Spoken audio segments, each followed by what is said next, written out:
إن الحمد لله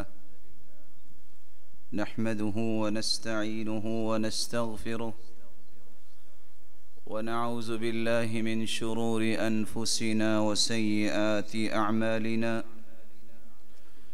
من يهده الله فلا مضل له ومن يضلل فلا هادي له وأشهد أن لا إله إلا الله وحده لا شريك له وأن محمدًا عبده ورسوله يا أيها الذين آمنوا اتقوا الله حق تقاته ولا تموتن إلا وأنتم مسلمون يا أيها الناس اتقوا ربكم الذي خلقكم من نفس واحدة وخلق منها زوجها وبث منهما رجالا كثيرا ونساء واتقوا الله الذي تساءلون به والأرحام إن الله كان عليكم رقيبا يا أيها الذين آمنوا اتقوا الله وقولوا قولا سديدا يصلح لكم أعمالكم ويغفر لكم ذنوبكم ومن يطع الله ورسوله فقد فاز فوزا عظيما أما بعد فأعوذ بالله من الشيطان الرجيم وقال الرسول يا رب إن قوم اتخذوا هذا القرآن مهجورا لائق ست تکریم سامعین مکرم، اللہ ذوالجلال ہم سب کے خالق و مالک اور رازق ہیں۔ وہی ذات قادر مطلق ہے۔ اس نے جہاں انسانیت کی تخلیق فرمائی ہے وہاں اس کی رشد و ہدایت کے لیے انبیاء و رسل کو مبعوث فرمایا اور کتابوں کو اتارا۔ انبیاء و رسل جن کی سب سے بڑی ذمہ داری یہ ہوتی ہے، جو تمام انبیاء نے انتہائی خوبصورت انداز سے پوری کی کہ قوم و ملت کے ہر فرد کو راہ راست پہ چلانے کی کوشش کرنا۔ اس راہ حق پہ چلانے کے لیے وہ آئین اور دستور جو اللہ ذوالجلال کتاب کی شکل میں اتارتے ہیں، اس آئین اور دستور کی ایک ایک شک کو سمجھانا یہ بھی انبیاء اور رسل کی ذمہ داری ہوتی ہے۔ آخری پیغمبر محمد الرسول اللہ صلی اللہ علیہ وآلہ وسلم ہیں۔ وہ خود فرماتے ہیں انا قائد المرسلین ولا فخر، میں تمام انبیاء کا لیڈر اور قائد ہوں، لیکن میں فخر نہیں کرتا کیونکہ فخر میرے رب کو پسند نہیں۔ انا خاتم النبیین ولا فخر، میں خاتم النبیین ہوں، میرے بعد کوئی نبی نہیں آئے گا، اور میں اس پر بھی فخر نہیں کرتا کیونکہ فخر میرے مالک کو پسند نہیں۔ اس آخری پیغمبر پر اللہ ذوالجلال نے جس کتاب کو اتارا اس کو قرآن مجید کہتے ہیں۔ قیامت تک آنے والی انسانیت کے لیے یہ دستور ٹھہرا، یہ آئین ٹھہرا، اس کی ایک ایک لائن، اس کا ایک ایک کلمہ اور ایک ایک جملہ انسانی زندگی کی خوبصورتی کے لیے ضروری ہے۔ جس کو اللہ عز و جلال نے پسند کر لیا اور اس آئین اور دستور کو پڑھنے کی توفیق سے نواز دیا، اس کی تلاوت کی محبت اسے عطا کر دی، اس کی فہم و بصیرت اسے نصیب کر دی، اور پھر عملی رویوں میں اس کے احکامات کو اتارنے کی ہمت دے دی، اور اس کے پیغامات کو دنیا کے کونے کونے تک پہنچانے کی یہ سعادت دے دی۔ کائنات میں سب سے بہترین یہ انسان ہے، جیسا کہ رسول اللہ صلی اللہ علیہ وسلم کا فرمان ہے، خیرکم من تعلم القرآن وعلمہ، جو اس دستور اور آئین کو سیکھتا ہے اور سکھاتا ہے۔ اس نیل کو آسمان کی چھت کے نیچے روئے زمین پر اس جیسا کوئی انسان نہیں۔ یہ صرف دنیا کی بات ہی نہیں، قیامت کا دن بھی ہوگا، وہاں صفیں تو بنے گی، لیکن مالک الملک ان خاکی صفوں میں آدم سے لے کے قیامت تک آنے والی انسانیت اور آدمیت کی صفیں بنیں گی، جن میں سے 120 صفیں جنت میں جائیں گی، 80 صفیں صرف اس امت کی ہوں گی، باقی 40 صفیں باقی تمام امتوں کی ہوں گی جو جنت میں جائیں گی۔ جہاں یہ 120 صفیں جو جنت میں جانے والی ہیں، اہل قرآن ان صفوں میں ہوں گے، لیکن وہاں یہ ثابت کیا جائے گا، الماہر بالقرآن مع السفرۃ الکرام البررہ۔ دنیا کے اندر اس آئین اور دستور کی ایک ایک شق کو یاد کرنے والے، سمجھنے والے، اپنی زندگی میں نافذ کرنے والے، اور اسے ہی اپنا پیش رو بنانے والے اور پیشوا بنانے والے، اور اسی آئین کی بالادستی کے لیے زندگیاں وقف کرنے والے، آج ان خاکی صفوں سے نکل آؤ، آ جاؤ ان صفوں میں جن صفوں میں جبریل امین کھڑے۔ لیکن جس شخص نے زندگی میں اس آئین اور دستور کی بالادستی کو تسلیم نہ کیا، بلکہ اس آئین اور دستور سے اعراض کیا، منہ پھیر لیا، یہ شخص دنیا میں بھی ذلیل و خوار ہوتا ہے اور قیامت کو بھی ذلتیں اس کا مقدر بن جائیں گی۔ قرآن مجید نے اس لیے اس حقیقت کو بیان کیا ہے، وَقَالَ الرَّسُولُ يَا رَبِّ إِنَّ قَوْمِ اتَّخَذُوا هَذَا الْقُرْآنَ مَهْجُورًا۔ اس قدر بدبخت انسان ہے جو قرآن مجید کو دنیا میں چھوڑتا ہے، اس کی شکایت کریں گے قیامت کے دن تو اللہ کے رسول کریں گے، اے میرے رب، ان قوم اتخذوا هذا القرآن مہجورا، میری قوم نے اس قرآن کو ترک کر دیا، حجر کر دیا، اعراض برتا، تعلق توڑ لیا۔ جس انسان کی شکایت محمد مصطفیٰ صلی اللہ علیہ وسلم کریں گے، اس کا پھر بنے گا کیا؟ تو آج کے اس خطبے میں ہم قرآن مجید کی اس آیت کی روشنی میں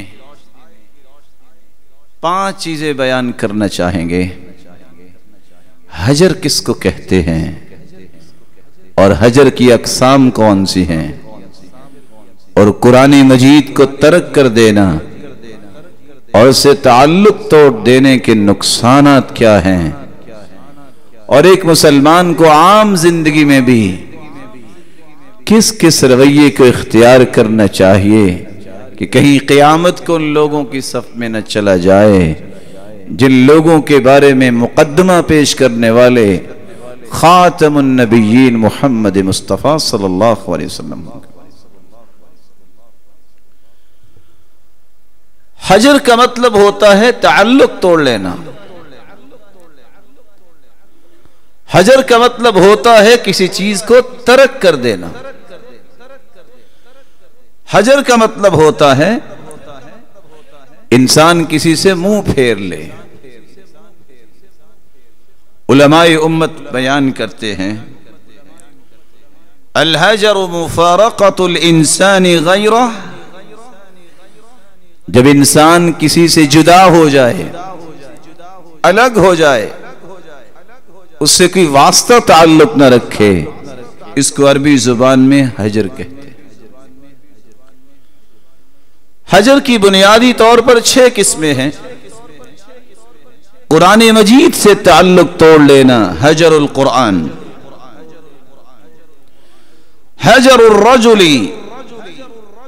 زوجتہ او نساء، کچھ زندگی کے ایسے فیزز بھی آتے ہیں کہ خاوند کو اپنی بیوی سے تعلق توڑنا پڑتا ہے، یا طلاق کی شکل میں یا اس کی تربیت کرنے کے لیے کچھ دیر کے لیے۔ حجر الوالدین، تیسری قسم ہے کہ والدین کے ساتھ تعلق توڑ لینا۔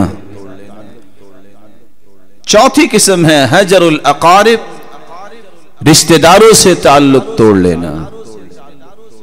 پانچویں قسم ہے حجر المسلمین، بعضهم بعضا، بعض مسلمان دوسرے مسلمانوں سے لا تعلق ہو جاتے ہیں۔ اور چھٹی حجر کی قسم ہے حجر اہل المعاصی والبدع والاہواء، گناہ پہ ڈٹ جانے والے اور بدعتی اور خواہشات کے غلام، ان سے تعلق توڑ لینا۔ یہ بنیادی طور پہ حجر کی 6 قسمیں ہیں، جن کے اختصار کے ساتھ آج ہم سمجھنے کی کوشش کریں گے۔ قرآن مجید سے تعلق توڑنے کا معنی کیا ہے؟ امام مجاہد ابن جبر، امام نخعی رحمہم اللہ فرماتے ہیں القول السیء فی القرآن والزعم الباطل بأنه سحر او شعر او اساطیر الاولین۔ ایک حجر قرآن کا وہ ہے جو کافر کرتے تھے، مشرک کرتے تھے اور آج بھی کافر کرتے ہیں، قرآن کی بے حرمتی کرنا، قرآن کے بارے میں یہ تصور رکھنا کہ یہ شعر ہے، یہ جادو ہے، یہ تو پرانی باتیں ہیں، یہ کافروں کا رویہ رہا ہے اور مشرکوں کا رویہ رہا ہے۔ ابن زید بیان کرتے ہیں اور ابن جریر طبری رحمہم اللہ الاعراض والبعد عن القرآن وعدم سماعه ورفع اصواتهم بالهذيان اذا قرئ لئلا يسمع۔ ایک حجر منافقوں کا ہے، منافق نہ قرآن پڑھنا چاہتے ہیں اور نہ ہی سننا چاہتے ہیں، بلکہ جہاں قرآن پڑھا جا رہا ہو وہاں غوغا کرنا، شور کرنا تاکہ قرآن کو سن ہی نہ سکے، یہ منافقوں کا رویہ رہا ہے، اور آج بھی یہ منافقوں کا رویہ ہے کہ وہ قرآن کی مجلس کو پسند نہیں کریں۔ ابن عباس اور مقاتل بیان کرتے ہیں عدم الالتفات الیہ، فاسق و فاجر کا رویہ یہ ہے کہ وہ قرآن کی طرف التفات ہی نہیں کرتا کہ قرآن مجھے کیا کہہ رہا ہے۔ یہ نظام حیات ہے، دستور ہے، اس کی ایک ایک شک میری زندگی میں رونق لانے والی ہے۔ اگر یہ التفات نہ کرنے کا عقیدہ بنا لے تو کافر ہو جائے گا کہ ضرورت نہیں ہے قرآن کی، لیکن اگر سستی کی وجہ سے کرتا ہے تو یہ فاسق و فاجر تو ہے۔ اس لیے امام ابن تیمیہ رحمت اللہ علیہ فرمایا کرتے تھے من هجر القرآن فهو من اعداء الرسول، جس شخص کا تعلق قرآن سے ٹوٹا ہوا ہو سمجھ لیا کرو یہ محمد مصطفیٰ کا دشمن ہے، کیونکہ قیامت کے دن اللہ کے رسول نے اسی کے خلاف مقدمہ دائر کرنا ہے۔ امام ابن القیم رحمت اللہ علیہ قرآن مجید کے حجر کے متعلق 6 باتیں بیان کرتے ہیں کہ قرآن مجید کا حجر کس کس انداز سے ہوتا ہے۔ حجر و تلاوت القرآن، امت پہ سب سے بڑا وبال اس وقت آتا ہے جس قوم اور ملت اور امت کے لیے یہ قرآن آیا وہ اس کو پڑھنے کی تمنا اور خواہش نہیں کرتی، ان کے اندر ذوق ختم ہو جاتا ہے۔ عمر بن عبدالعزیز رحمہ اللہ قرآن سن کے روتے اور لوگوں سے کہا کرتے تھے عالجو قلوبکم، اپنے دلوں کا علاج کرواؤ، تم شعر سن کے روتے ہو، تمہارے تو دل بیمار ہیں، تمہیں رونا چاہیے اللہ کی کلام سن کے۔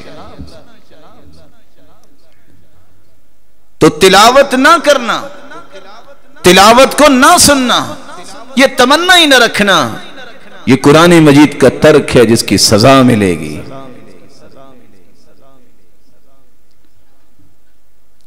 حجر سماعه والایمان به، بعض لوگ والاصغاء الیہ، قرآن پڑھا بھی جا رہا ہو توجہ نہیں دیتے، دنیا جہان کا سطحی قسم کا انسان کی گفتگو کرے جس کے پاس عہدہ ہو بڑے غور سے سنیں گے، لیکن اللہ کی کلام پہ وہ توجہ نہیں دیں گے۔ کاش کہ انہیں پتا ہو یہ کس کی کلام ہے، کلام الملوک ملوک الکلام، بادشاہوں کی کلام کلاموں کی بادشاہ ہوتی ہے، یہ اس رب تعالی کی کلام ہے، اس پہ توجہ نہ دے، یہ بھی حجر ہے۔ حجر تدبره وفهمه ومعرفة ما اراد المتكلم به منه، قرآن مجید سے لا تعلقی کا تیسرا راستہ یہ ہے کیونکہ قرآن کو سمجھے ہی نہ۔ کس قدر انسان کی بدبختی ہے،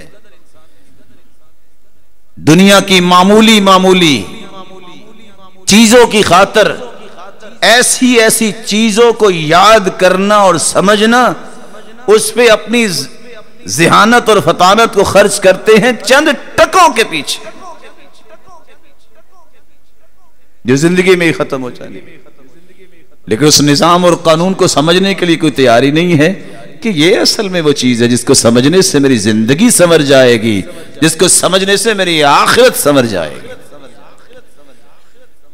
نتیجہ یہ ہے کہ آج 500 ایڈیمز یاد کرنے والے، بی اے بیچلر کے امتحان دینے والے 1.5 فٹ لمبی سمریاں تو یاد کر لیتے ہیں، لیکن بدقسمتی یہ ہے کہ انہیں سورۃ الفاتحہ کا ترجمہ نہیں آتا۔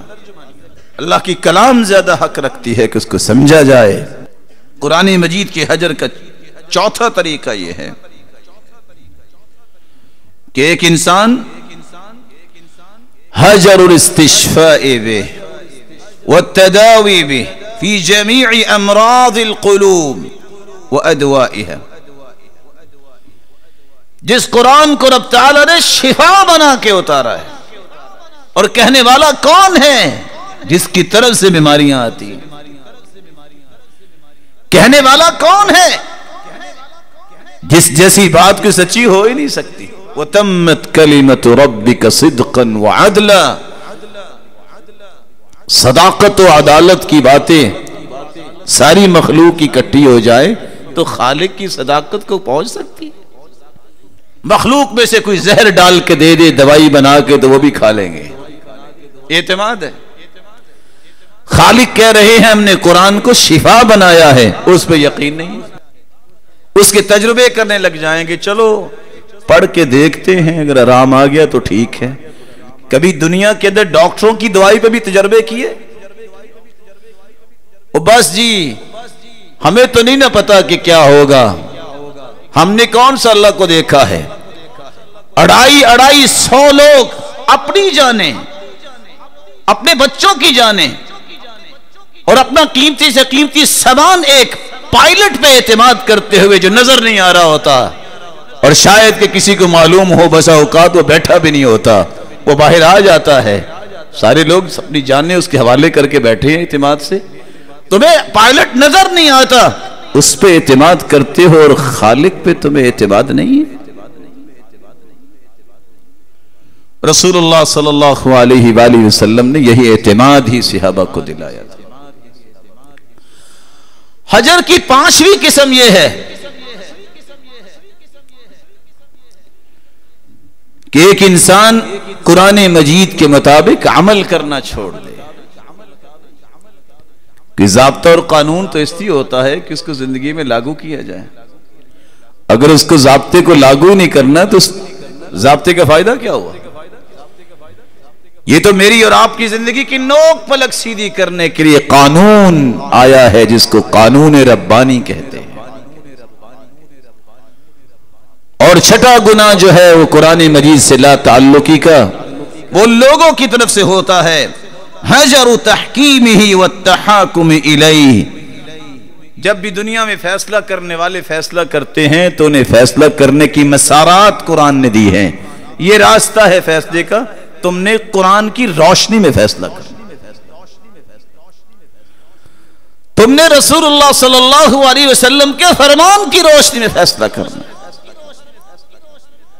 اس لیے علماء کہا کرتے تھے ہر وہ شخص جو قرآن و سنت کے فیصلے سے دوڑ جائے، قرآن و سنت کے فیصلے کو پسند نہ کرے، بناوٹی فیصلوں کو لاگو کرنا چاہے، قرآن نے 3 آیتیں اتاری ہیں، وَمَن لَّمْ يَحْكُم بِمَا أَنزَلَ اللَّهُ فَأُولَئِكَ هُمُ الْكَافِرُونَ فاسقون ظالمون۔ یہ ظالم بھی ہیں، فاسق اور فاجر بھی ہیں، اور کفر دون کفر، یہ کفر کا بھی ارتکاب کرتے ہیں۔ اللہ تعالیٰ نے تو روئے زمین پہ حالات کو بہتر بنانے کے لیے قانون یہ دیا ہے، اس کو تو نافذ کرنا۔ اللہ عز و جلال ہم سب کو توفیق سے نوازے کہ ہم ان 6 قسم کے اعراض اور تعلق سے اپنے آپ کو محفوظ رکھیں۔ اس لیے قرآن مجید نے قرآن مجید سے تعلق توڑنے کی کچھ سزائیں پیش کی ہیں۔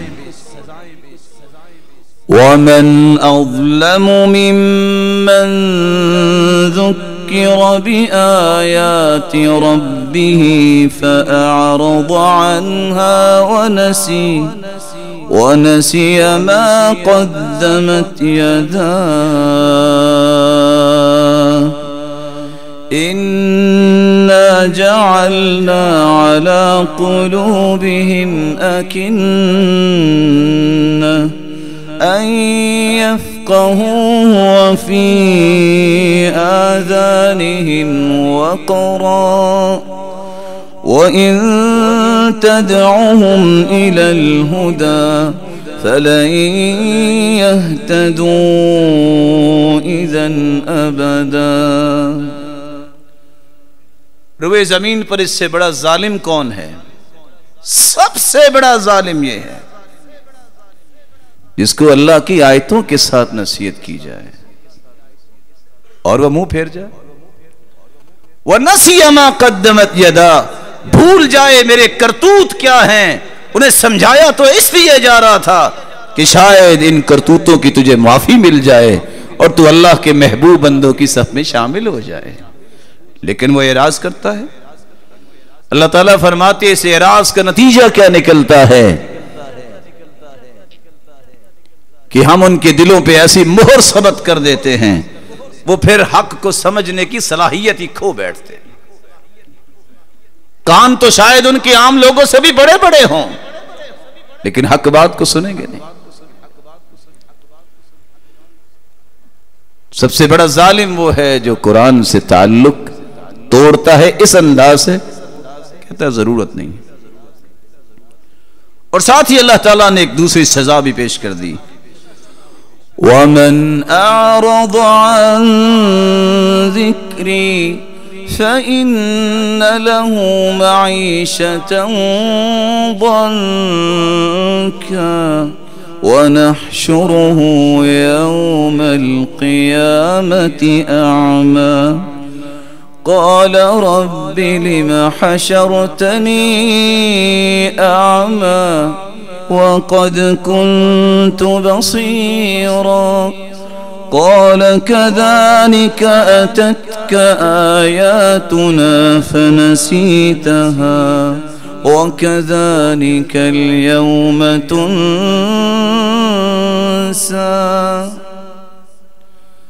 آج کسی کی آنکھ میں درد ہو، تکلیف ہو، اسے پٹی باندھنی پڑے، اس سے پوچھو کہ اس آنکھ کی قدر و قیمت کیا ہے۔ اللہ عز و جلال فرماتے ہیں جو اس قرآن سے اعراض کرتا ہے دنیا میں اس کی آنکھیں جتنی بھی خوبصورت ہوں گی اس کو اندھا کر کے ہم اٹھائیں گے، اور وہ کہے گا یا رب، اے میرے رب، لما حشرتنی اعمی وقد كنت بصیرا، اللہ دنیا میں تو میری آنکھیں تھی، مجھے اندھا کیوں کیا گیا؟ كذلك قد اتتك آیاتنا فنسیتها، اللہ فرمائیں گے تیرے پاس بھی تو ہماری نشانیاں آئیں، تم نے بھی تو اندھوں جیسا ہی اس کے ساتھ رویہ رکھا نا، پڑھا ہی نہیں تھا، دیکھا ہی نہیں تھا، مانا ہی نہیں تھا، آج اسی کے بدلہ تجھے دیا جا رہا ہے۔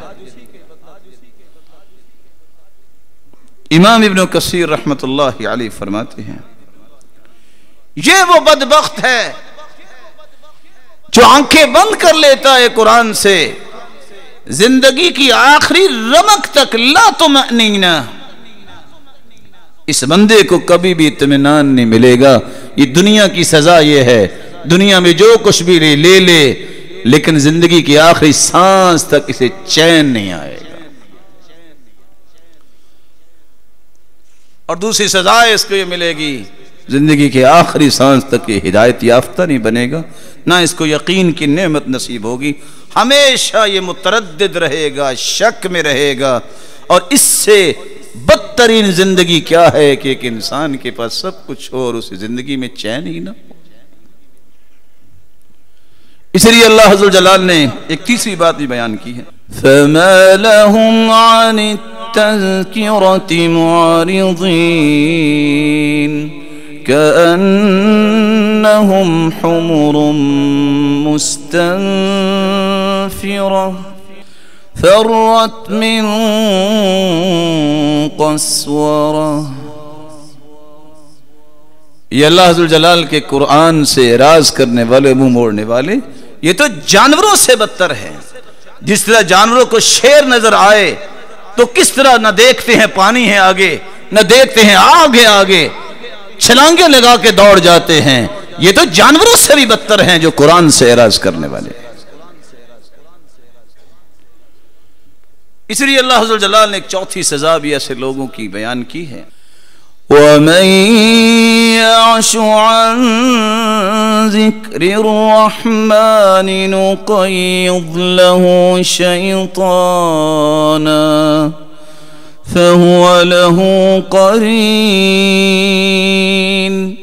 اور دوسری جگہ فرمایا وَمَن يَكُنِ الشَّيْطَانُ لَهُ قَرِينًا فَسَاءَ قَرِينًا۔ قرآن سے جو منہ موڑنے والا ہوتا ہے اللہ اس پہ ایک شیطان مسلط کر دیتے ہیں، اور جس کے ساتھ شیطان لگ گیا اس سے برا دوست کو نہیں، ایسے شخص سے ساتھ لگنے والا بھی شیطان ہی ہوگا۔ اور آپ جانتے ہیں پھر شیطان کیا کیا کام کروائے گا اس سے؟ وہ کام کروائے گا کہ صنم ہم تو ڈوبے تمہیں بھی لے ڈوبے، وہ اکیلا جہنم میں نہیں جائے گا، قسمیں اٹھا چکا ہے کہ اللہ تو نے مجھے اپنی رحمت سے تو دھتکار دیا، میں تیری مخلوق کو اپنے ساتھی جہنم میں بناؤں گا، وہ قسم اٹھا چکا ہے۔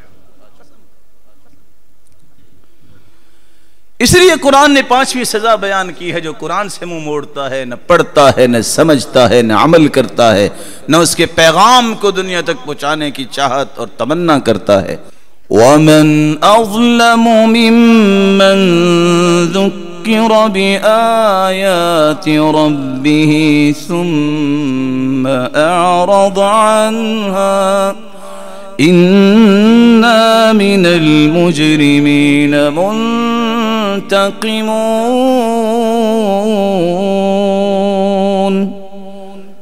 جس نے قرآن سے منہ موڑ لیا، قرآن کہتا ہے یہ مجرم ہے.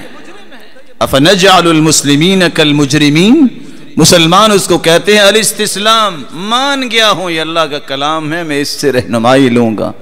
قرآن کہتا ہے مسلمانوں کو اور مجرموں کو ایک جیسا بدلہ دیں گے، ان کو برابر کر دیں؟ ایسا نہیں ہو سکتا. یہ صرف مجرم نہیں، انا من المجرمین منتقمون، ہم ان سے انتقام بھی لیں گے. دو چیزیں، مجرم تو ہے ہی ہیں، ان سے انتقام اللہ دنیا میں بھی لیں گے اور آخرت میں بھی لیں گے. اور اللہ حضور جلال نے ایک چھٹی بات بھی بیان کر دی، فَإِنْ أَعْرَضُوا فَقُلْ أَنذَرْتُكُمْ صَاعِقَةً مِثْلَ صَاعِقَةِ عَادٍ وَثَمُودَ. اگر یہ اعراض کر لیں گے تو یہ یاد رکھیں، ان کو کہہ دو کہ جس طرح عادیوں سمودیوں نے اپنی طاقت پہ ناز کیا تھا، کہتے تھے لو ہوا ہمیں کچھ کہہ سکتی، ہاتھوں میں ہاتھ ڈال کے کھڑے ہو گئے. اتنے قداور اللہ تعالیٰ نے ہوا بھیجی اور ایک قوم پہ فرشتے کو بھیجا، اس نے چیخ ماری، ان کے کلیجے پھٹ گئے. اور ہوا آئی جو پتھروں کو کرید کر انہوں نے جاب الصخر بالواد، جو انہوں نے محلات تیار کیے تھے، ہوا نکال کے انہیں مارتی تھی. کأنہم اعجاز نخل خاویہ، جو اپنی طاقت پہ مان کرنے والے تھے ان کی لاشیں اس طرح پڑی تھی جیسے کھجور کے تنے پڑے ہوتے ہیں. اللہ سے زور آزمائی نہیں کرتے، اللہ ذو الجلال کے نظام سے طاقت آزمائی نہیں کرتے.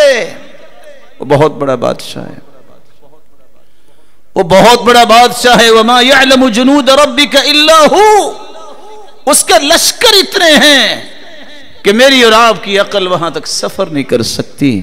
یہ دیکھیں کوئی فوج نہیں بھیجی اللہ تعالیٰ نے، فرشتے نہیں بھیجے، ایک وائرس بھیجا ہے، پوری دنیا جیم ہو چکی ہے، کسی کی سمجھ میں نہیں آ رہا.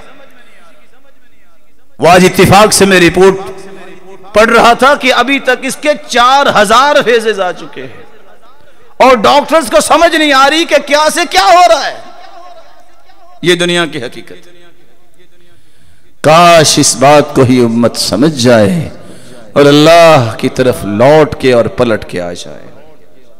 اللہ تعالیٰ نے اس لیے ایک اور سزا بھی بیان کی ہے. دنیا میں تو اعراض انسان کرتا ہے، قیامت کو بھی کچھ ہونے والا ہے اس کے ساتھ. وَيَوْمَ يَعَضُّ الظَّالِمُ عَلَى يَدَيْهِ يَقُولُ يَا لَيْتَنِي اتَّخَذْتُ مَعَ الرَّسُولِ سَبِيلًا لَقَدْ أَضَلَّنِي عَنِ الذِّكْرِ. وَيَوْمَ يَعَضُّ الظَّالِمُ عَلَى يَدَيْهِ يَقُولُ يَا لَيْتَنِي اتخذت مع الرسول سبيلا يا ويلتى ليتني لم أتخذ فلانا خليلا لقد أضلني عن الذكر بعد إذ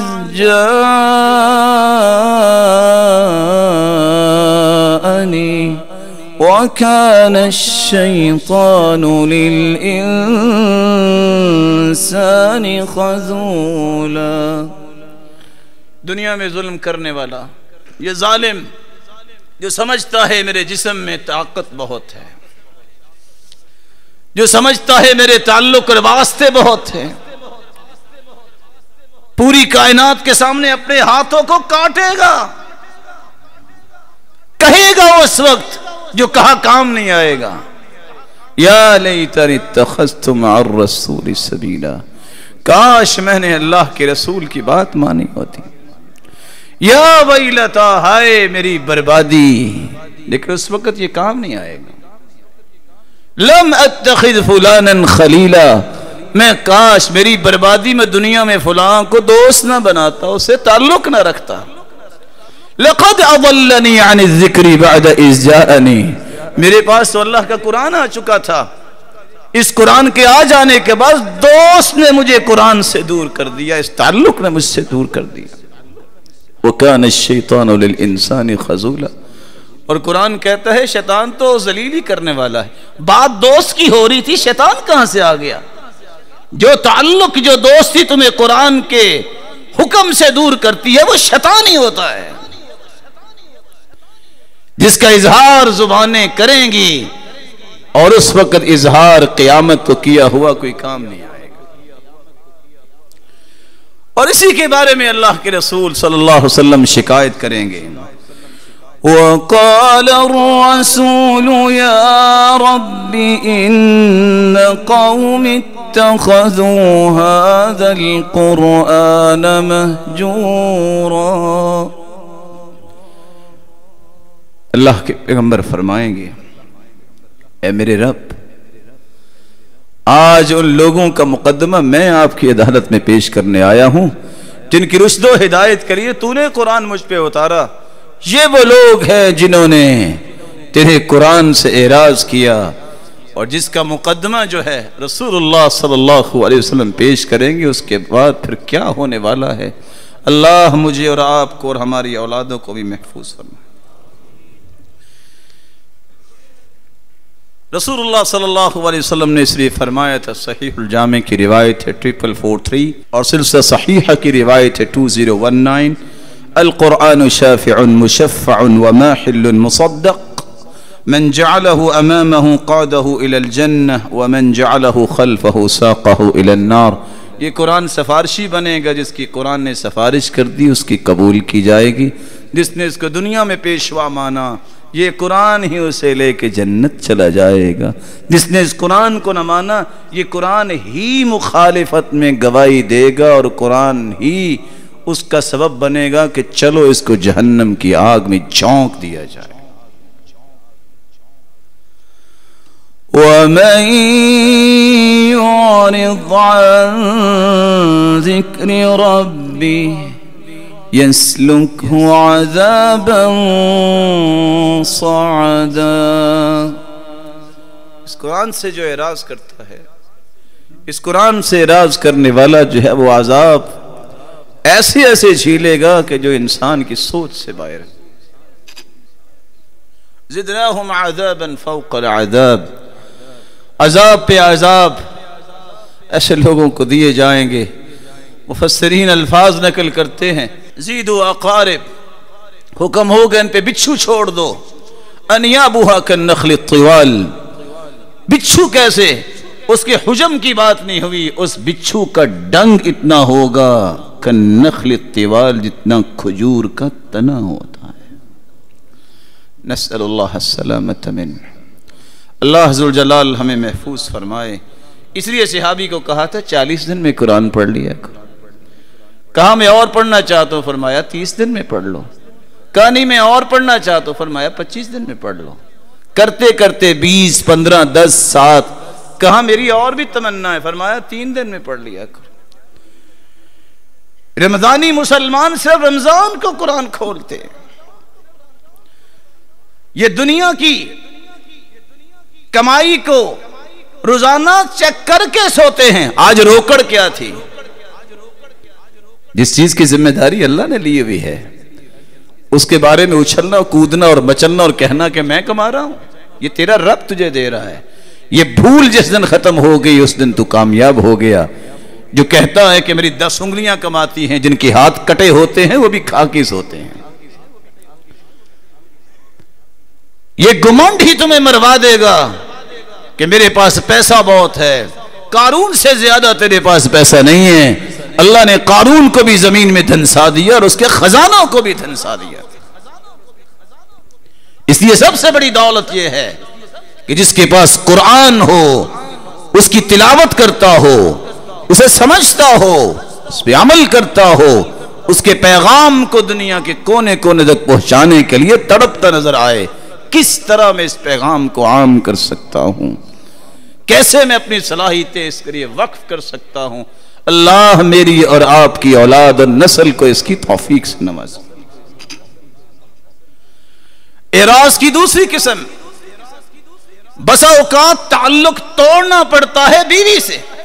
شریعت نے اس بات کا حکم دیا ہے وَعَاشِرُوهُنَّ بِالْمَعْرُوفِ، عورتوں کے ساتھ اچھا رویہ برتو، حسن معاشرت کرو، معمولی بات ہو جائے تو گھر نہ توڑو، معمولی بات کو بڑے بڑے پہاڑ نہ بناؤ، لا تکبر الحرج، چھوٹی سی بات کو پہاڑ بنا کے گھر توڑ دینا، اس سے شیطان خوش ہوتا ہے، رحمان خوش نہیں ہوتا۔ لیکن شریعت نے ساتھ یہ بھی کہہ دیا بجائے اس کے کہ تم بیوی پہ ظلم کرو، ما ضرب رسول اللہ صلی اللہ علیہ وسلم خادما ولا امرأة قط، پوری زندگی اللہ کے رسول نے اپنی بیویوں میں سے کسی بیوی کو مارا نہیں ہے۔ یہ بھی سنت ہے، باقی سنتوں سے محبت ہے تو اس سنت سے بھی غور کرنا چاہیے کہ ایک عورت جو اپنے گھر سے آئی ہے، آج اس کے بہن بھائی نہیں، وہ اکیلی ہو یا اس کے بہن بھائی ہوں، اس نظریے سے ظلم کیا جائے مجھے کون پوچھنے والا ہے؟ تیرا رب تجھے پوچھنے والا ہے۔ یاد رکھنا، دنیا میں کوئی پوچھے گا تو کتنا کو پوچھے گا، لیکن قیامت کو اگر پوچھو گی نا من نوقش الحساب فقد عذب، اگر پڑتال ہوگی نا ان کھاتوں کی کہ تم نے کیا کیا کیا ہے تو عذاب سے نہیں بچ سکے۔ لیکن قرآن نے یہ کہہ دیا اگر تم دیکھتے ہو وَإِنْ خِفْتُمْ شِقَاقَ بَيْنِهِمَا وَاللَّاتِي تَخَافُونَ نُشُوزَهُنَّ فَعِظُوهُنَّ، جو بد زبانی کرتی ہے، بدتمیزی آگے سے کرتی ہے، مخالفت کرتی ہے، فَعِظُوهُنَّ، اس کو سمجھاؤ۔ سمجھانے بجھانے سے بھی بات نہیں بنی، فَاهْجُرُوهُنَّ، اس کا بستر الگ کر دو، پھر بھی بات نہیں بنتی، وَضْرِبُوهُنَّ، ان کی سرزنش بھی کر سکتے ہیں، لیکن اصول اور ضابطے کے تحت اس قدر نہ مارو کہ اس کی ہڈی ٹوٹ جائے۔ رسول اکرم صلی اللہ علیہ وآلہ وسلم پر یہ قرآن نازل ہوا۔ صحابی روایت کرتے ہیں کہ ایک شخص آیا اور کہتا ہے دیکھیے اللہ کے رسول، میری بیٹی، میں نے کیسے اس کو نکاح دیا تھا اپنی بیٹی کا، اور اس نے مار کے تھپڑ میری بیٹی کا چہرہ سرخ کر دیا ہے۔ اللہ کے رسول نے فرمایا بدلہ لیں گے۔ وہی نازل ہوگی الرجال قوامون علی النساء، کہا بدلہ تو لینا تھا، کچھ ارادہ میں نے کیا، کچھ میرے رب کا فیصلہ آ گیا ہے۔ قصہ جب سامنے آیا، حجر بیوی سے کیا جا سکتا ہے، تعلق توڑو، کہ مقصود یہ ہے کہ دنیا کی سودا نہیں ہے۔ اس سے بڑی حماقت کیا ہے کہ انسان اس نظریے سے نکاح کرے کہ میں نے کچھ دیر کے لیے نکاح کرنا ہے۔ تم نے نکاح کیا ہے، تم یہ تمنا کرو کہ ہم نے جنت میں بھی اکٹھے رہنا ہے۔ یہ ہے نکاح کا وہ فیصلہ جو کسی کے دل میں آ جائے، جو کامیاب ہوتا ہے۔ اللہ میری اولاد کو بھی میرے ساتھ جنت میں لے کے جا، میرے گھر والوں کو بھی جنت میں لے کے جا۔ رسول اکرم صلی اللہ علیہ وآلہ وسلم نے اپنی بیوی کو، جس نے صرف یہ بات کہی تھی جو آج لوگ کہنے سے باز نہیں آتے، اپنی سوتن کو کہہ دیا تھا اچھا میں اونٹ اس کو دے دوں؟ صفیہ رضی اللہ تعالی عنہا وارضاہا، جو پہلے تو یہودیہ تھی، اللہ کے رسول نے 3.25 مہینے کلام نہیں کی۔ آج کوئی گالیوں کی لائن لگا دے اور اللہ اور قرآن اور اسلام اور علم والوں کے خلاف جو مرضی بک جائے، پرواہ نہیں ہوتی۔ یہ دین غیرت ہے۔ ذاتی معاملات کو برداشت کیا کرو، چھوٹی چھوٹی باتوں سے گھر نہ توڑا کرو، لیکن قرآن اور حدیث کے بارے میں، اسلام کے بارے میں اگر کوئی زبان کھولے تو وہ کھینچنی پڑے گی۔ وہ نبینا کیسا صحابی تھا جس نے محمد مصطفیٰ کے بارے میں اپنی بیوی سے بات سنی؟ تھا نبینا، تلوار پکڑ کے اس کے پیٹ پہ بیٹھ گیا اور تلوار سے 2 ٹکڑے کر دیا۔ پوچھا تم نے اپنی بیوی کو مار دیا ہے، سبب کیا ہے؟ کہا اللہ کے رسول آپ کے بارے میں زبان کھولتی تھی، مجھ سے برداشت نہیں ہوا۔ فرمایا ان دمہا حضرت، اس کے خون کی کوئی قیمت نہیں۔ فرق کیا کرو اپنے ذاتی رنجشوں کا اور غیرت ایمانی کا۔ جب تک یہ پیمانہ تمہارے ہاتھ نہیں آئے گا کبھی سکون نہیں پاؤ گے دنیا میں۔ اور صحابہ کے پاس یہی پیمانہ تھا۔ وہ پیمانہ کیا؟ مجھے کوئی گالی دے میں برداشت کروں، میرا کچھ نہیں بگڑا، نہ بگڑنے والا ہے جب میرا رب میرے ساتھ ہے۔ لیکن جس نے اسلام کے بارے میں زبان کھولی وہاں یہ بزدلی نہیں دکھائے گا، یہاں یہ دانت بھی توڑے گا۔ یہ غیرت ہے۔ اللہ کے رسول صلی اللہ علیہ وسلم کے بارے میں ابن خطل نے زبان کھولی، کہا اڑا دو۔ اللہ کے رسول دوڑ کے بیت اللہ میں آ گیا ہے، متعلق باستار الکعبہ، اس نے تو بیت اللہ کا غلاف پکڑ لیا، کہا اس کے یہاں بھی ٹکڑا کر دو۔ سوری کس بات کی؟ اللہ کے بارے میں، رسول کے بارے میں زبان کھولے تو کہیں چلو جی مسئلے تو ہوتی ہے، اور اپنے بارے میں کوئی معمولی بات کرے تو گولی مار دو۔ معیار دیکھو، ذاتیات کو برداشت کیا کرو، دین کی غیرت کو مردہ نہ کرو۔ حجر الوالدین، حجر کی تیسری قسم ہے والدین سے تعلق توڑنا، بہت بڑا گناہ ہے۔ تھے مشرک ابراہیم علیہ السلام کے والد، بلکہ اکیلا شرک نہیں کرتے تھے، بت فروش بھی تھے، بت فروشی ان کا ذریعہ معاش بھی تھا۔ لیکن کیا کہتے تھے؟ یا ابتی، میرے پیارے ابا جان ایسے نہ کریں، ابا جان شیطان کے پیچھے نہ لگیں۔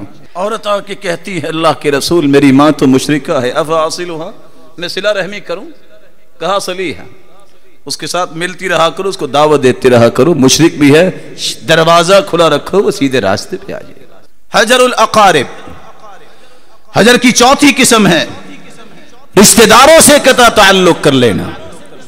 رسول اکرم صلی اللہ علیہ وسلم نے فرمایا قیامت کی نشانی ہے کہ رشتہ داروں کے تعلق کی حالت یہ ہو جائے گی کوئی کسی کو پہچانتے نہیں ہوگا، تناکر آ جائے گا۔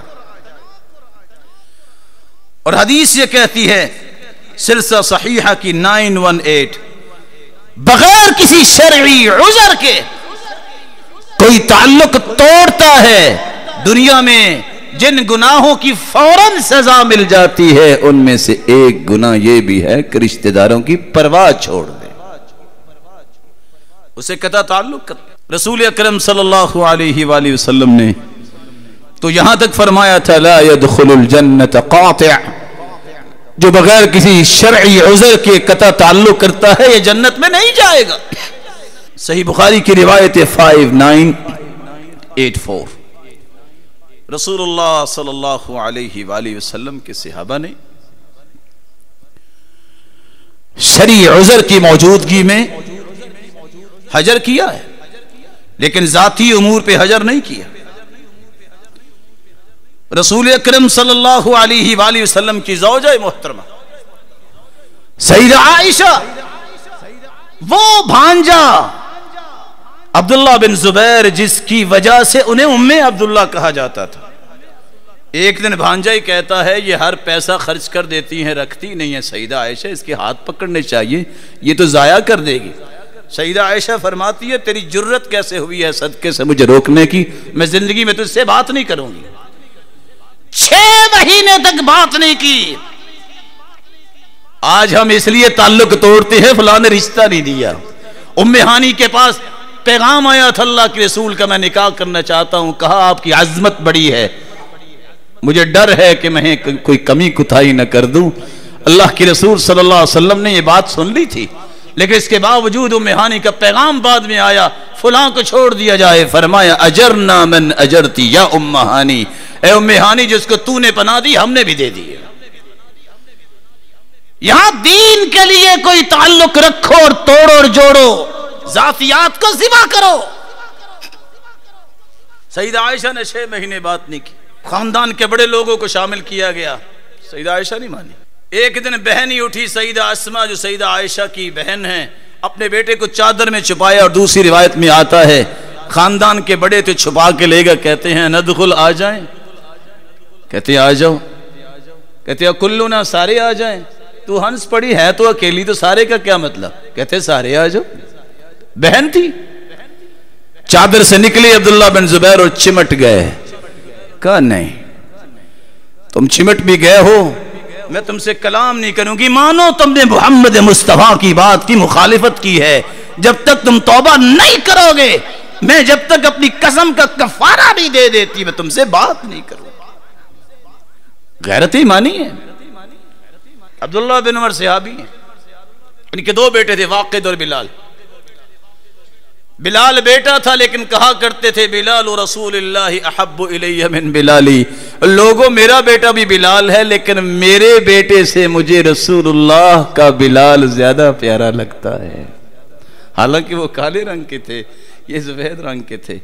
کہا اللہ کے رسول کا جو بلال ہے نا، وہ مجھے میرے بلال سے زیادہ پیارا لگتا ہے۔ حدیث سناتے ہیں باپ، لا تمنعوا اماء اللہ مساجد اللہ، لوگوں اگر عورتیں مسجدوں میں آنا چاہیں تو انہیں نہ روکنا، مسجدوں میں آنے کی اجازت دینا۔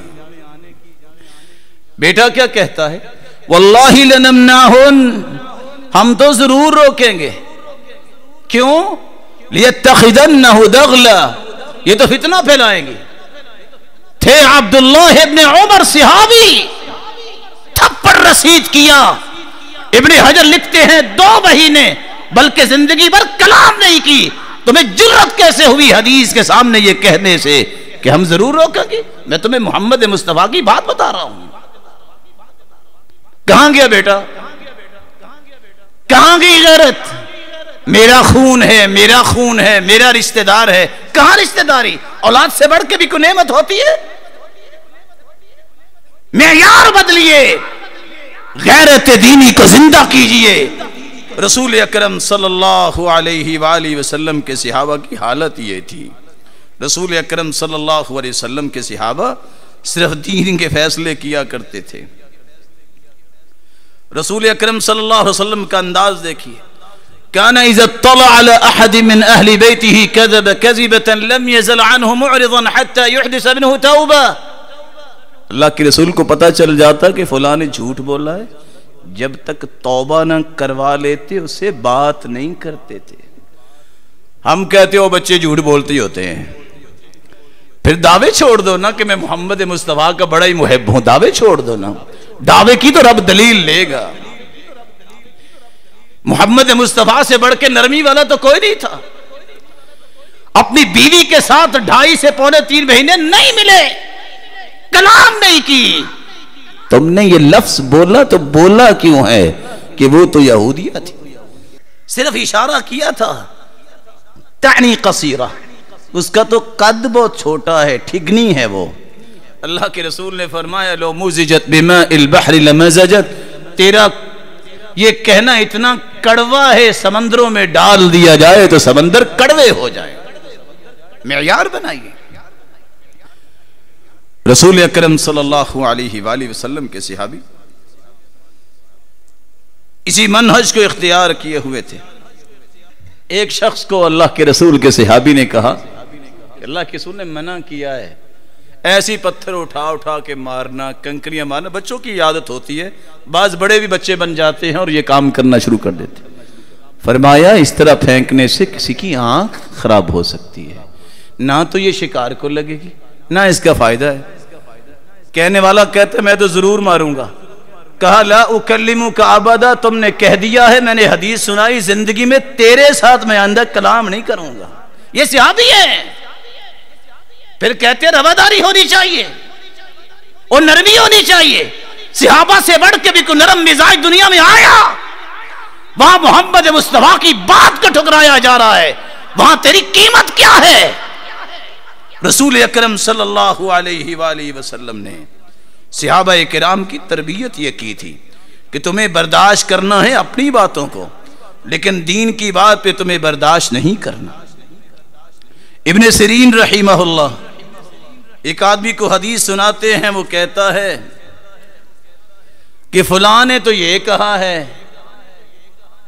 ابن سیرین کہتے ہیں لا اکلمک ابدا، میں نے اللہ کے رسول کی بات پیش کی ہے، تم کہتے فلاں کہتے ہیں، فلاں کون ہے؟ جاؤ آج کے بعد میں تجھ سے کلام نہیں کروں۔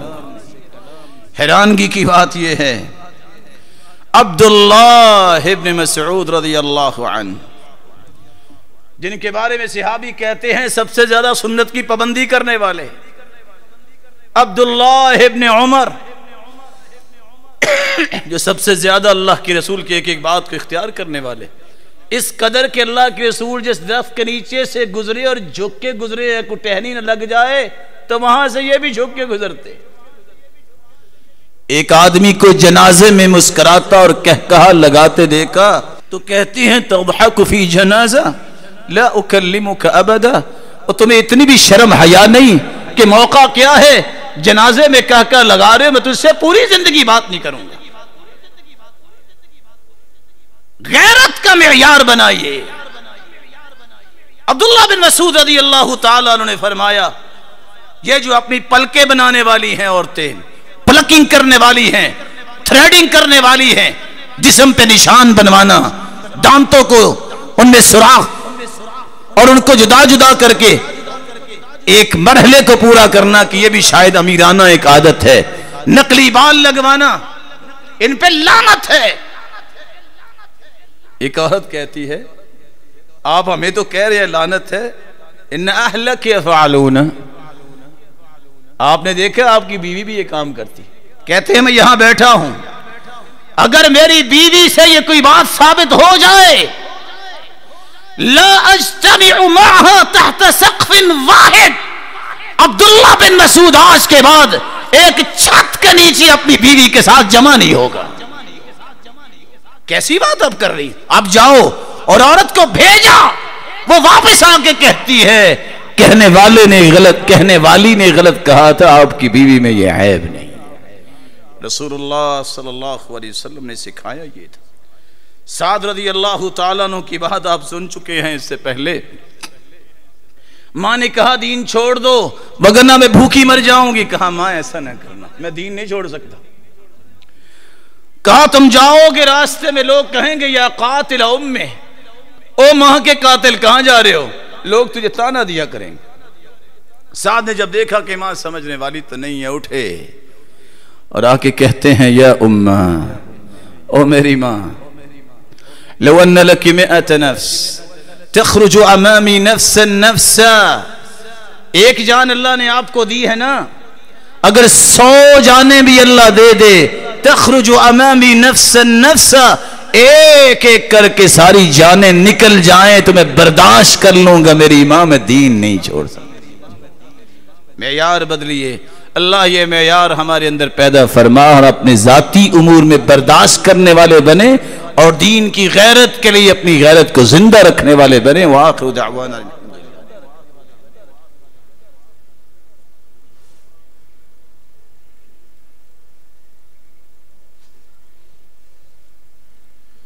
الحمد لله على إحسانه والشكر له على توفيقه وامتنانه، أما بعد فأعوذ بالله من الشيطان فإنه عدو للإنسان۔ قرآن مجید سے تعلق توڑنے والا جہاں ظالم ہے وہاں یہ قیامت کے دن اندھا کر دیا جائے گا اور اللہ کی جہنم میں جائے گا۔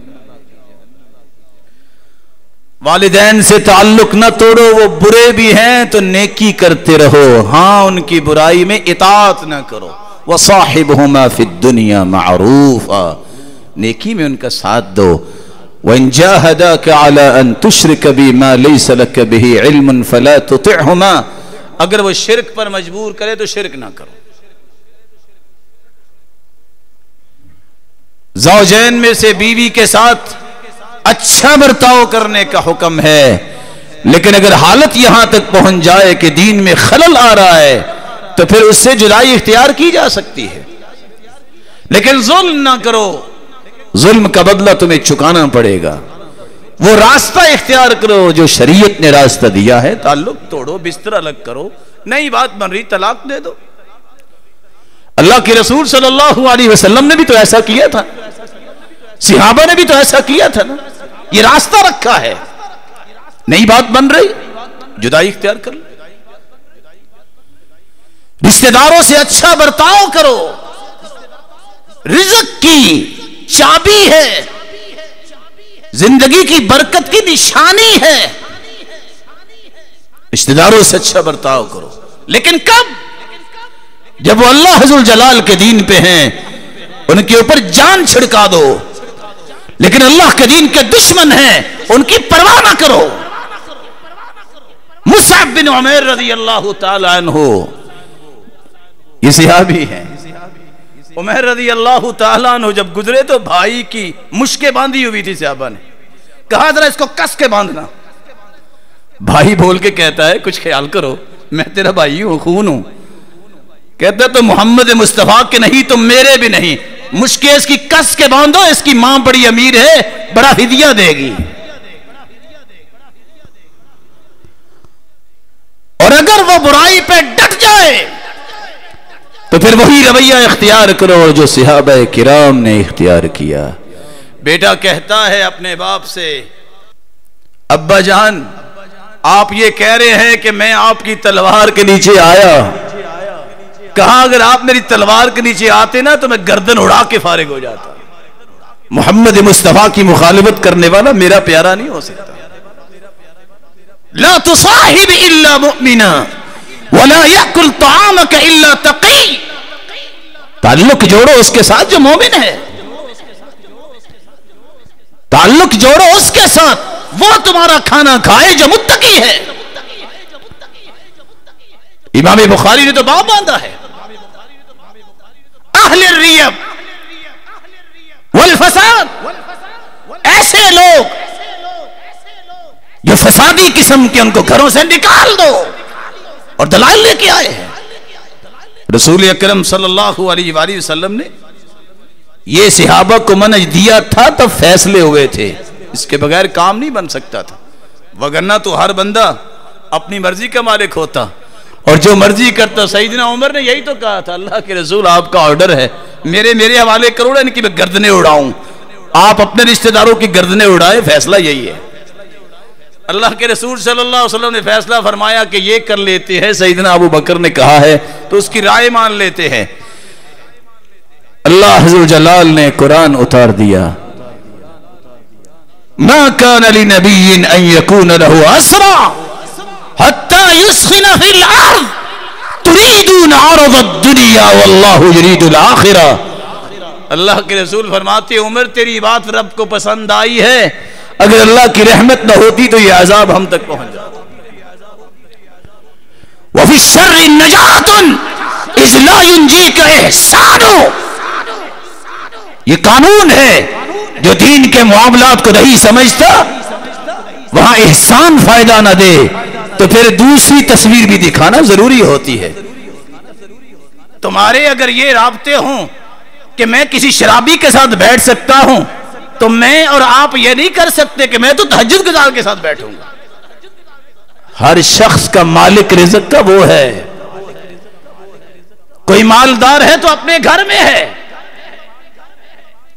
کوئی بازووں کی طاقت کے گمنڈ کرتا ہے تو اس کے بازو اپنے ہیں، اس کو یہ پتہ ہی نہیں ہے کہ رب تعالیٰ کی قوتیں اور طاقتیں کتنی ہیں۔ جب اللہ حضور جلال کے دین کے لیے تم کھڑے ہوگے پھر قومیں بنتی ہیں، پھر معاشرے سدھرتے ہیں، یہی تو مصیبت ہے۔ اللہ کے رسول نے فرمایا جب اسامہ سفارش لے کے آئے، اللہ کے رسول بڑے خاندان کی بیٹی ہے، اس کا ہاتھ نہ کاٹنا، چوری کر لیے، کہا تم سے پہلی قومیں برباد اس لیے ہوئی، کمزور ہاتھ میں آتا تو ساری حد نافذ کرتے، کوئی مضبوط آتا تو کہتے چلو کیا کرنا ہے۔ لو ان فاطمہ بنت محمد سرقت لقطعت یدہا، میری بیٹی فاطمہ بھی اگر چوری کرتی تو میں اس کا ہاتھ بھی کاٹ کے رکھ دیتا۔ رسول اللہ صلی اللہ علیہ وسلم نے ساتھ یہ فرمایا بلو ارحامکم ولو بالسلام، اپنے رشتہ داروں کے ساتھ سلام کیے، گنجائش باقی رکھو کہ دعوت دیتے رہو، لیکن یہ قانون یاد رکھنا ہوگا۔ علماء امت کہتے ہیں حجت قائم کرو، سمجھاؤ، دلائل دو، حجت قائم کرنے کے بعد یہ دیکھنا ہوگا کہ حجر کرنے سے نقصان زیادہ ہوتا ہے یا کم ہوتا ہے. وہاں مصلحت دینی کو سامنے رکھا جائے گا. اگر حجر سے نقصان زیادہ ہو تو خاموشی اختیار کرو، یہ بھی حجر ہے. رسول اکرم صلی اللہ علیہ وآلہ وسلم نے جو چھٹا پہلو بیان کیا، اور آخری بات ہماری ہے، بدعتیوں کے ساتھ تعلق توڑنا. اہل بدعت جو رسول اکرم صلی اللہ علیہ وسلم کی مخالفت کرنے والے ہیں. مخالفت کیسے؟ اللہ کے رسول نے جو بات کہی نہیں، جو دین کا حصہ نہیں، وہ کہتے ہیں یہ بھی دین ہے. امام مالک سچ کہا کرتے تھے، جو کہتا ہے کہ یہ دین کا حصہ ہے اور دین میں نہ ہو، وہ کہنا یہ چاہتا ہے ظالم کہ اللہ کے رسول نے رسالت پہنچانے میں خیانت کی ہے. نعوذ باللہ من ذلک. آج اس کو پتہ چلا ہے کہ یہ بھی دین ہے. اور قرآن کہتا ہے الیوم اکملت لکم دینکم واتممت علیکم نعمتی. فضیل ابن عیاض کہا کرتے تھے من جلس مع صاحب بدعہ، جو بدعتی کے ساتھ بیٹھتا ہے، لم یعط الحکمہ، اسے کبھی حکمت نہیں ملتی.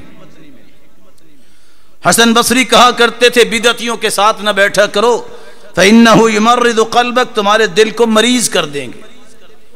اور جو شخص ابو سعید الخدری کہا کرتے تھے جو بدعتی کے ساتھ بیٹھتا ہے اللہ عز و جلال اپنی حفاظت واپس لے لیتے ہیں، اس کو اس کے ہی حوالے کر دیتے ہیں. ابو قلابہ کہتے ہیں ان کے ساتھ نہ بیٹھا کرو، جب تم ان کے ساتھ بیٹھو گے تمہیں اپنے جیسے گمراہ کر لیں گے. عبداللہ بن مبارک کہا کرتے تھے کہ بیٹھنا بھی ہے کسی مسکین کے ساتھ بیٹھ سو، بدعتی کے ساتھ نہ بیٹھو. اور جو کسی بدعتی کو عزت دیتا ہے، من وقر صاحب بدعہ فقد اعانہ علی ہدم الاسلام، جو کسی بدعتی کو عزت دیتا ہے اس نے اسلام کو گرانے میں مدد کی ہے. فضیل ابن عیاض کہا کرتے تھے من احب صاحب بدعہ، جو کسی بدعتی سے محبت کرتا ہے، احبط اللہ عملہ، اللہ اس کے اعمال کو ضائع کر دیتا ہے. واخرج نور الاسلام من قلبی، اور اسلام کی روشنی اس کے دل سے نکال دیتا ہے. بلکہ فضیل ابن عیاض کہا کرتے تھے جو بدعتی کو اپنی بیٹی کا نکاح دے دیتا ہے، فقد قطع رحمہا، اس نے اپنی بیٹی کے ساتھ صلہ رحمی نے کی، قطع رحمی کی ہے. شیخ ابن باز رحمت اللہ علیہ اس لیے فرمایا کرتے تھے وَلَا يُتَّخَذُ جَلِيسًا، کبھی بدعتی کے ساتھ نہ بیٹھو. وَلَا صَاحِبًا، دوست نہ اسے بنایا جائے. وَلَا تُجَابُ لَهُ الدَّعْوَةِ، وہ دعوت بھی دے کھانے کی اس کی قبول نہ کرو. إِلَى وَلِيمَةٍ حَتَّى يُعْلَمَ بَشَاعَةُ مَا فَعَلْ، حتیٰ کہ سمجھ آئے کہ میں اللہ کے رسول کی مخالفت کرتا ہوں، مجھے باز آ جانا چاہیے.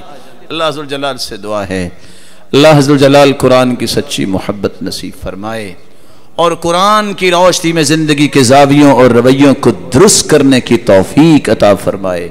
رسول اکرم صلی اللہ علیہ وسلم نے یہ جو پیغام دیا ہے کہ 3 دن سے زیادہ کسی سے قطع تعلق نہیں ہونا چاہیے.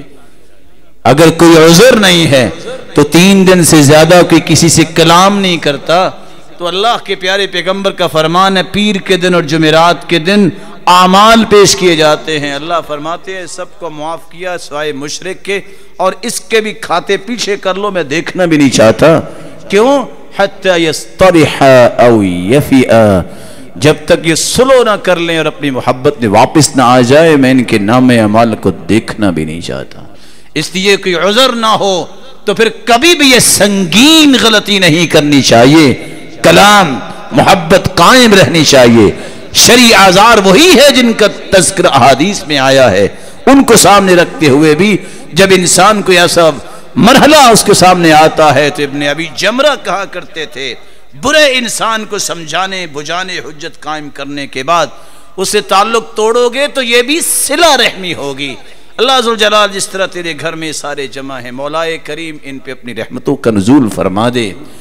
اے اللہ ان سب کو، ان کی اولادوں کو جنت الفردوس میں اپنے محبوب کے ساتھ جمع فرما اور اپنے دیدار کا مستحق بنا. وآخر دعوانا